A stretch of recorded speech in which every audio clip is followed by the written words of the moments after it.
और बड़ी खबर इस वक्त पाकिस्तान से ही आ रही है। सूत्रों के हवाले से जो खबर आ रही है वो ये कि पाकिस्तानी सेना और आईएसआई का मीडिया पर दबाव है, साफ तौर पर बैन। एक तरह से आप ये कह सकते हैं कि कुछ भी बाहर नहीं जाना चाहिए, कुछ भी लीक नहीं होना चाहिए। दाऊद पर पाकिस्तानी मीडिया ने चुप्पी साधी हुई है कि दाऊद की खबर कहीं भी किसी तरीके से ना पहुंचे, ये ना दिखाने का फरमान है। और कसवर हमारे साथ पाकिस्तानी पत्रकार जुड़ चुके हैं। कसवर, जिस तरीके से खबरें चल रही हैं इनमें कितनी सच्चाई है, क्योंकि अब फरमान यह भी जारी हो गया है कि मीडिया में दाऊद से जुड़ी कोई भी खबर जो है वो ना दिखाई जाए। देखिए, पाकिस्तानी ऑफिशियल्स ने अभी तक ना तो इसको डिनाई किया है और ना इसके ऊपर किसी किस्म का कोई वर्ड आया है पाकिस्तान के किसी भी ऑफिशियल की जानिब से। लेकिन मैं आपको बताऊं कि ये इंतहाई पावरफुल होप्स है। आपको याद होगा कि 2-3 साल पहले भी किसी एक न्यूज चैनल ने खबर चलाई थी कि वो कराची में दाऊद इब्राहिम की डेथ हो गई है। तो बाद में पता चला था कि वो एक खबर की हद तक की थी, that was a baseless story. लेकिन इस दफा इतनी स्ट्रांग रूमर्स आई हैं और इन रूमर्स को ज्यादा तकवीत मिली लास्ट नाइट, जबकि एक क्रैकडाउन हुआ पाकिस्तान गवर्नमेंट की जानिब से सोशल मीडिया नेटवर्क की साइट के ऊपर, जो कि बेसिकली होम ग्रोन था, किसी पार्टी का एक ऑनलाइन जलसा हो रहा था उसके हवाले से था। तो जब ये सारी इंटरनेट सर्विसेज रात को बंद हुई, इंटरनेट डाउन हुआ, तो उसके बाद ये स्पेकुलेशन जो थी, जो ऑलरेडी गर्दिश कर रही थी, उनको ज्यादा हवा मिली। और अब जाहिर है अभी उसको हवा मिलने के बाद अब हम ये देख रहे हैं कि मुख्तलिफ चैनल ये रिपोर्ट कर रहे हैं कि किसी हॉस्पिटल में उनको लेकर जाया गया, उनको जहर दिया गया है। तो लेकिन मेरी बात हुई है वहां पे उनके किसी रिलेटिव के साथ, जिन्होंने इस बात को डिनाई किया है कि उनको जहर नहीं दिया गया, लेकिन साथ ही उन्होंने ये भी बताया कि हमें उनका नहीं पता कि वो इस वक्त कहां पर मौजूद है। और मेरी जो बात अपने सोर्सेज से हो रही है, पाकिस्तानी अथॉरिटीज से हो रही है, कि वो मुकम्मल तौर पर लाइल्म है दाऊद इब्राहिम की प्रेजेंस के हवाले से, वो कराची में हो या इस्लामाबाद में हो, वो इस चीज से बिल्कुल नाइल्म है। तो पहली बात तो यह है कि पाकिस्तान में उनकी जो मौजूदगी है उसको कोई एक्सेप्ट ही नहीं कर रहा। और दूसरा, बीइंग जर्नलिस्ट हमारे बड़े लिमिटेड रिसोर्सेज होते हैं, हम इस चीज को अभी तक कंफर्म नहीं कर पा रहे। लेकिन जिस तरह पहले मैंने आपको बताया, इंतहाई स्ट्रॉन्ग रूमर है। पाकिस्तानी मीडिया ने तो इस किस्म की खबरों के ऊपर कभी रिपोर्टिंग की ही नहीं है, तो आज भी उनकी तरफ से किसी किस्म की कोई रिपोर्टिंग नहीं है। सोशल मीडिया पे 1-2 सहाफियों ने एक अपने खदशे का इजहार किया है कि जिस तरह रात को पाकिस्तान के अंदर इंटरनेट की सर्विसेज डाउन हुई थी, तो हो सकता है कुछ बड़ा होने वाला हो।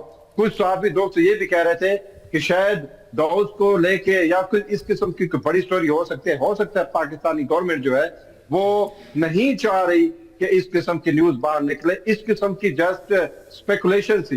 लेकिन मेरे अपने सोर्सेज ये कह रहे हैं कि दाऊद कभी पाकिस्तान में रहा ही नहीं है, तो उसका सवाल ही पैदा नहीं होता कि उसको किसी कराची के हॉस्पिटल में लेके जाया जाए। अब ये काउंटर क्वेश्चन हो रहे हैं कि अगर वो किसी कराची के हॉस्पिटल में उसको लेके गए हैं तो कौन सी अस्पताल है? 200-300 हॉस्पिटल्स हैं और वहां पे कौन सी हॉस्पिटल में लेके गए हैं उसको? उसके बाद ये सवाल तो बनता ही नहीं है कि पाकिस्तान की तरफ से किसी किस्म की सिक्योरिटी उनको दी गई हो। जिस तरह एक मीडिया में रिपोर्टेज आ रही है कि पूरे का पूरा फ्लोर जो है उसकी सिक्योरिटी टाइट कर दी गई है। तो पाकिस्तान में इस किस्म से इस दाऊद इब्राहिम की स्टोरी के हवाले से किसी किस्म की कोई हलचल नहीं है, सिवाय इसके कि 1-2 यूट्यूबर्स ने एक खदशे का इजहार किया कि शायद पाकिस्तान में बहुत कुछ बड़ा होने वाला है। जाहिर है पाकिस्तान के अंदर इनकी मौजूदगी एक बहुत बड़ा एक फितना खड़ा कर सकती है।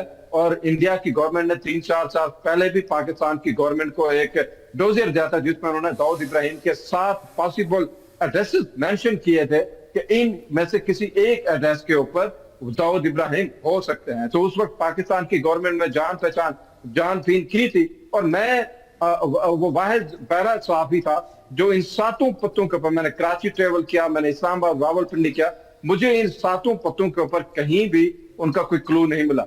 तो मुझे लगता है ऐसा है कि आपके पास आगे भी आपसे अपडेट लेंगे कर्नल सिंह और मैं जनरल सुई, आप इनकी बात को सुन रहे हैं। हालांकि हम कसवर से अपडेट जानना चाह रहे थे कि क्या स्थिति है, लेकिन ऐसा लग रहा है कि जो फरमान जारी किया गया उसका असर कसवर पर भी दिख रहा है। वो ये कह रहे हैं कि कौन से अस्पताल में है, कहां पर है। मैंने कहीं पढ़ा है कर्नल सिंह की मुमताज हॉस्पिटल है जहां पर किडनी का इलाज चल रहा था उसका, ये कहां पर है मुझे नहीं पता। उसके बाद भी पाकिस्तान में खबरें छिपाने की कोशिश एक बार फिर की जा रही है। नहीं, देखिए 2-3 चीजें हमें बड़े जिम्मेदारी से समझ लेनी चाहिए। पाकिस्तान में रहकर वो इंसान जो आपको रिपोर्टिंग कर रहा है उसकी मजबूरी समझिए, उसके ऊपर ये वाला प्रेशर मत डालिए कि वो सच्चाई इतनी आसानी से बोल दे, पहली बात। दूसरी बात, मैं उसकी इस बात को सपोर्ट करता हूं कि आप मुझे एक बात बताइए, जो कंट्री पाकिस्तान इतने दिनों से उसके एग्जिस्टेंस के ऊपर ही मना करता आ रहा है, वो आज कैसे मान जाए कि हाँ जी वो हॉस्पिटल गया है या नहीं गया है। बट इसका इंडिकेटर हमारे यहां ऐसे लगाया जाता है पूरी दुनिया में कि आप इमीडिएटली डिनाई कर देते हैं। बड़ी सिंपल सी बात है कि जी पाकिस्तान में जो इंसान है ही नहीं, वो उसको पॉइजनिंग कैसे कोई कर सकता है? बात खत्म हो गई। हम तो चाह रहे हैं आप बोल दीजिए, आपका फर्ज बनता है पूरी दुनिया को क्लियरिफाई करना कि आपका नाम और ज्यादा खराब हो रहा है। देखिए, हर कंट्री को यह हक है कि वो अपनी गलतियों को छुपाए, मैं मान लेता हूं, लेकिन जो टेररिज्म को छुपा रहा है, आई थिंक वहां पर कहीं गड़बड़ है। वहां पर वो तार गलत जुड़ते हैं कि आप फिर से उसी दाऊद इब्राहिम को शेल्टर कर रहे हो, उसकी खबर को शेल्टर कर रहे हो, डिनाई नहीं कर रहे हो। ये भी एक अपने आप में शेल्टर है कि yes he may be existing, he may be hello and hearty. क्योंकि जब ये बात करते हैं ना, पिछले वाली जो खबर गलत थी, देखिए मैं तो ये कहूंगा एज अ इंडियन, उम्मीद पे ही तो जिंदगी है। उम्मीद है हमें कि ऐसा टेररिस्ट जो दुनिया के लिए एक प्रॉब्लम है, 1993 का प्रॉब्लम है, पूरी दुनिया के लोग उसमें इन्वॉल्व थे जो मारे गए, ऐसा नहीं है कि हम अकेले त्रासित थे इस बात से। वो बंदे का एंड होना पूरी दुनिया के लिए एक मैसेज है कि टेररिज्म का अल्टीमेट एम ये होगा या उसकी हालत ये होगी कि वो ऐसे ही मरेगा और वो मरना चाहिए। एक तो बात ये जो कर्नल शैलेंद्र ने यहां पर कही है, मेजर जनरल संजय सिंह, और साथ ही साथ एक बात और ये कि एयरलाइन से भी संपर्क में था, वो फंडिंग, उन तमाम बातों को भी आ रही है कि शायद उसको कहीं यह आभास पहले ही हो गया था कि कुछ ऐसा हो सकता है। क्योंकि आईएसआई और सेना की अगर बात करें तो वो उसको ना केवल शेल्टर देते रहे कर्नल शैलेंद्र, बल्कि उसी के इशारे पर तो सब कुछ करता है।